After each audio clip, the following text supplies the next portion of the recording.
Okay, it feels important to say this. I am not pulling my perspective on Israel-Palestine out of my ass, okay? I'm not just guessing that Israel is committing a genocide against Palestine. I have studied and researched this. I have bona fides, and I will share them. First of all, I'm a Jewish woman.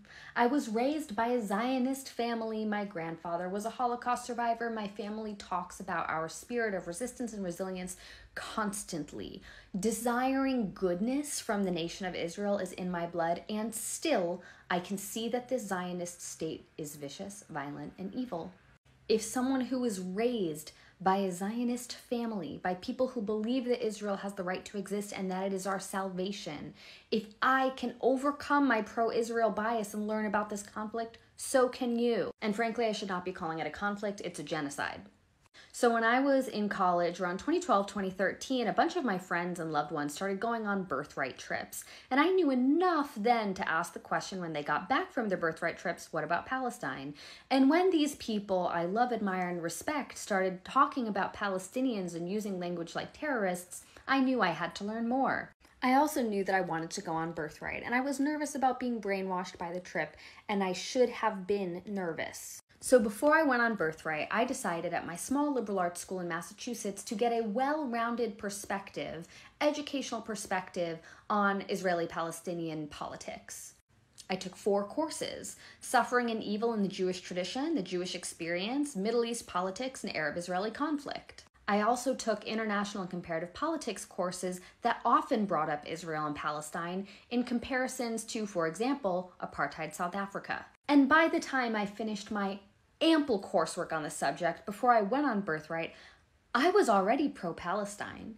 Because once you are in the literature, once you are in the research, not the media stories about this, not the pro-Zionist rigmarole on CNN and MSNBC, once you are in the literature and the data, this isn't a debate. This isn't a question. People talk about Israel-Palestine like it is incredibly complicated, and I reject that premise. It is not. We know that anti-Semitism exists globally, right? We know that Jews are not the most beloved population in the world. We know that Britain has a colonial history and they have taken on colonial projects even through the 20th and 21st centuries. Essentially, Britain already wanted to colonize Palestine. So did the United States. And at the end of World War II, Britain and the US got to talking and they thought, who do we want to exploit for military labor someplace that is surrounded by brown people so that we can rape and pillage land that we don't currently have access to? Where's one part of the globe we haven't effectively colonized yet? And there was Palestine. And Britain had been trying to colonize Palestine already. And so this was passed off to Jews who had just survived the Holocaust as a gift. Here we're granting you this parcel of land so that you and your progeny can exist in peace and not be violated anymore. Congratulations. Except that land already belonged to someone. Palestinians were already living there. And the US and Britain didn't give a shit about the well-being of Jews. They didn't care. This wasn't a gift for Jews. This was always intended to be a trap of, you do our military labor for us. We'll put you here and we'll grant you this parcel of land that already belongs to someone that there are already people on. And in return, you will rape and pillage that land for us and we'll just all share in the wealth. And it might be a good idea too if like your entire population were to, have conscripted military service so you can really defend that land that is yours, totally yours, bucko.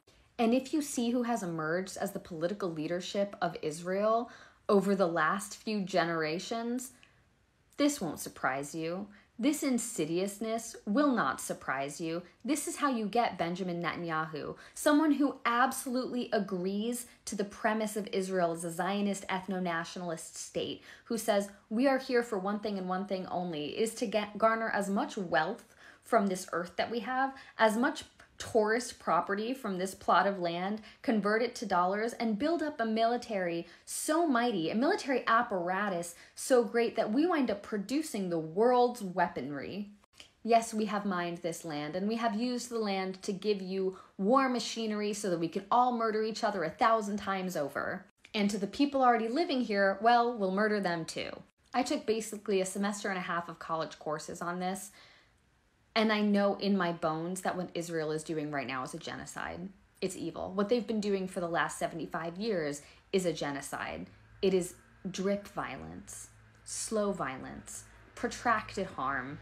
It is meant to exhaust the civilian population of Palestine. It is meant to exhaust all Palestinians out of their will to fight.